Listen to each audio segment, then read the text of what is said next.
Good morning. Face చూసి గడుపుకోమాకండి, నిద్రపక్కు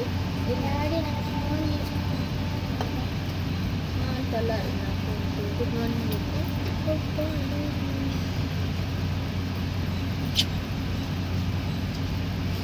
సరే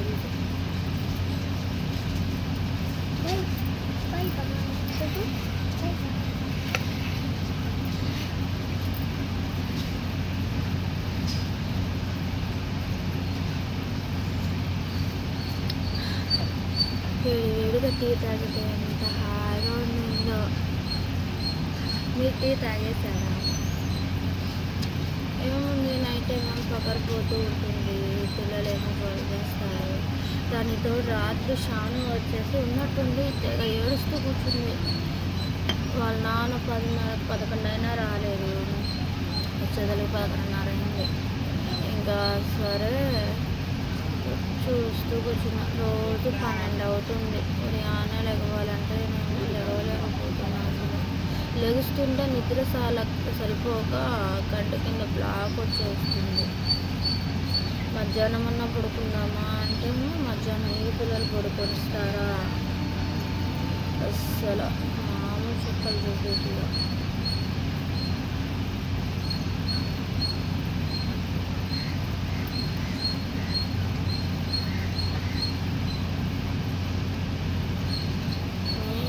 schools ఎప్పుడు తీస్తారా అని ఎదురుచూస్తున్నాను.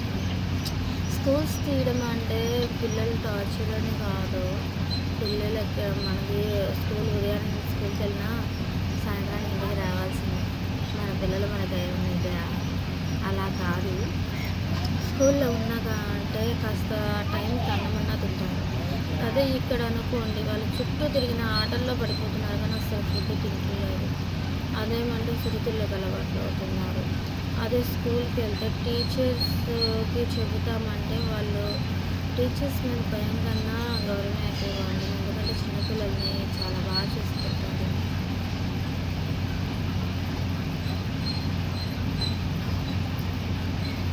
మా పాపని ఇద్దరిని స్కూల్లో వేసి మళ్ళీ అప్పుడు నేను స్కూల్లో వేస్తే నాకు మెయిన్ ఏంటంటే మిషన్ కుట్టుకోగలుగుతాను. అసలు ఈ హాలిడేస్లో అసలు మిషన్ నేను సరిగ్గా కుట్టిందే లేదు.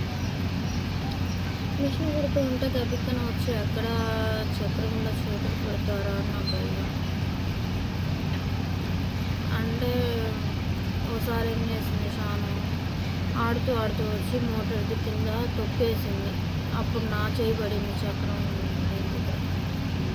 అంటే తొక్కేగానే ఎక్కడ పిలిచి చేయబడిద్దాన్ని అది ఆపుదామని చెయ్యి పైన హెడ్ దాని మీద పెట్టాను. ఏళ్ళు దాంట్లో పడింది.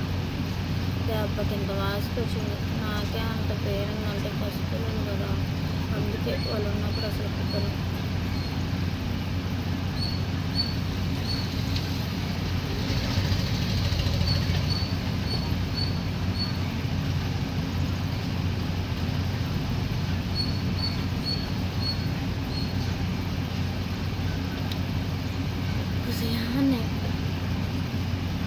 అల్లం కానీ యాలక్కాయ కానీ వేసుకొని టీ తాగితే ఎంత బాగుంటుందో అసలు. మైండ్ ఫ్రెష్గా ఉంటుంది. సబ్స్క్రైబ్. బాయ్. ఫేస్ చూసి మనకు నేర్చుకోమాకండి, మార్నింగ్ కదా ఇట్లాగా ఉంటుంది.